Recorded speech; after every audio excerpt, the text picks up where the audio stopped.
My 15-year-old son got his girlfriend pregnant on purpose over Christmas break in hopes that it would persuade me to move our whole family to be closer to them, but when I found out 5 months after and shut him down, he called me disgusting. I, 30F, have a child, 15M, we'll call him Ollie, plus other children aged 2, 6, 9 and 11.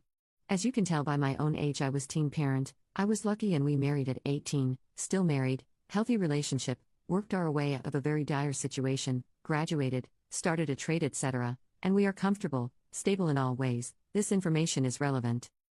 Ollie has been friends with this girl, we'll call her Bree, since he was 7 years old. Their family used to live in the same city as us and went to the same school, same friendship group. We know her parents and are long-distance friends ourselves, not close friends but say hello when the kids are on video chat, had drinks together before. Bree's family moved to a very small town 3 states away due to rental affordability. No secret, we all have talked about the rising costs of everyday life. The cost of living in this city has risen, forcing many locals out. They moved because of that and for better job opportunities 18 months ago. Since then, Ollie has been begging for us to follow, giving us a sales pitch on cheaper housing, better paying jobs, none of which fit either of our professions, the whole works. We have said no because, well, no, but even if we wanted to, our other children are in school, sports and have friends here. Selling and buying another house, finding work outside of our skill set or having to learn new skills, any normal adult would understand this, he does not. Well, fast forward to Christmas. Bree's family come back to our city for a holiday and the kids met up multiple times with each other. It was my understanding that they were always with the other kids, but obviously not since Bree is pregnant, and I am certain it was on purpose.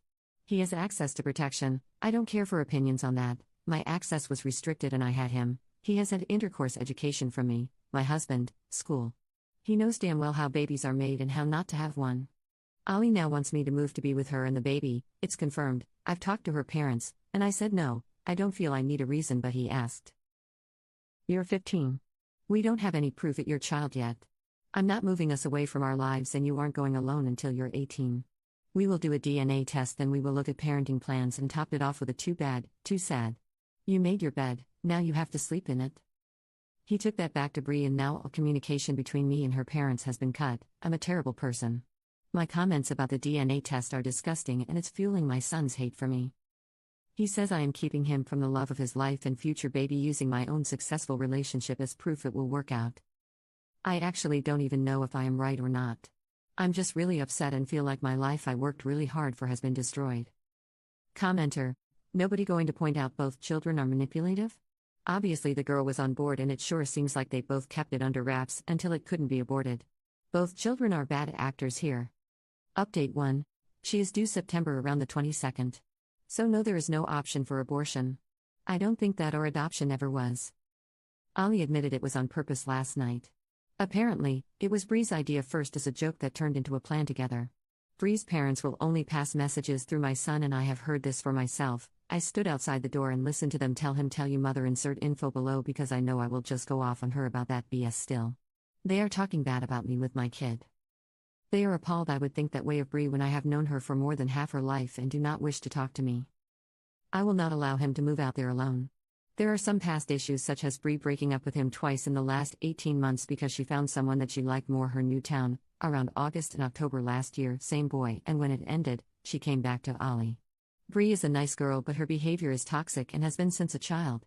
Her mother and stepfather are nice but the relationship is unstable, the house is chaos, 9 children combined, blended family and 2/3 teens with serious mental health struggles. He would be leaving stability for chaos and no structure. I want a DNA test, I will not budge on that.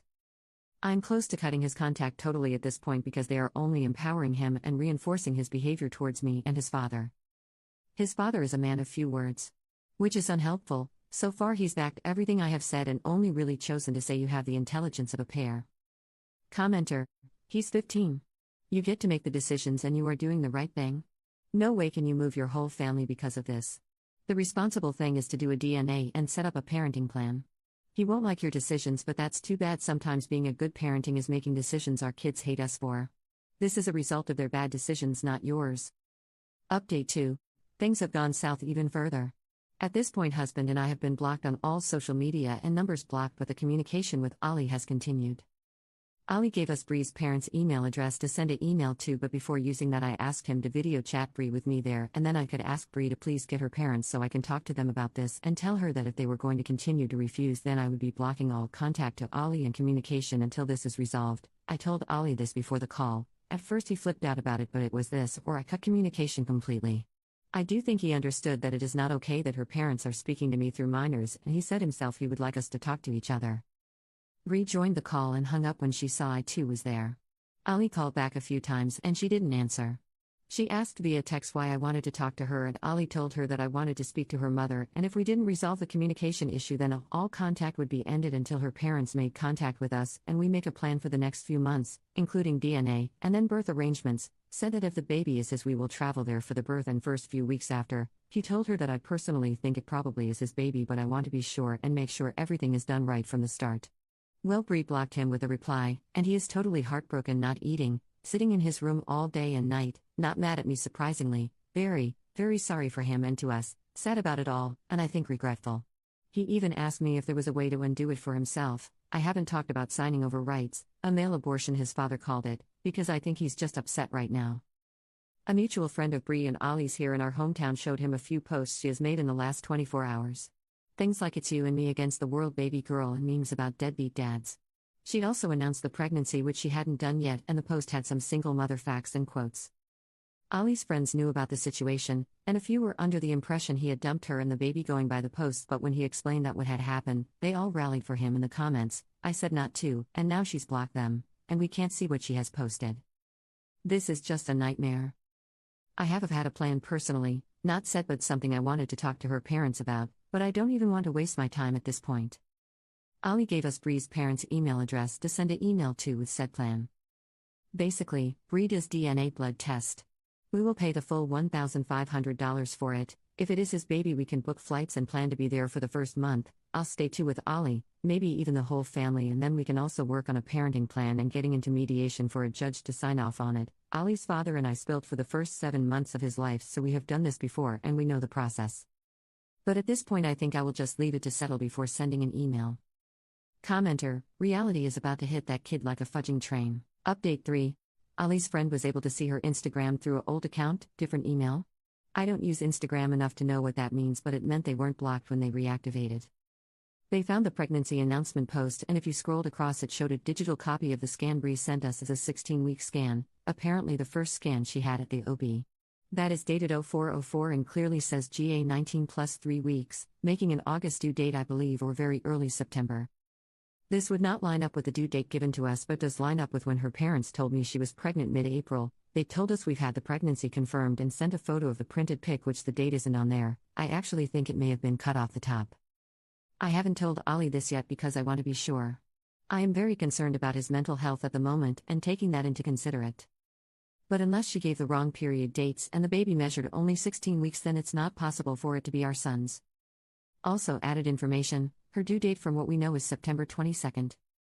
She was here from December 20th to Jan 7th, and saw Ali December 21st and 22nd and January 4th and 5th. Never overnight. I asked Ali when did this happen, and he said January 4th was the only time, which makes more sense as they were in public gathering otherwise. They were at a mutual friend's birthday that night but never stayed overnight. I have had 5 kids and I know the dates are too close to figure it out that way. Ali also said that the joke Bree made was to just see if it happens, the pregnancy, because then it's obviously meant to be, and he would be able to move. To me it sounds like she had the plan a lot longer, but I may be biased here. Commenter 1. So what you're saying is that the most immature people in this situation are Bree's parents. I expect teenagers to make questionable decisions, although generally not to the extent of get pregnant on purpose so we can force people to move, but the parents are a whole new level of WTF. Commenter 2. Bree's parents will only pass messages through my son. Fudging ridiculous. I'd tell them either they communicate with me like an adult or they handle their pregnant teenage daughter by themselves. I will not discuss this serious matter by playing telephone with a 15-year-old.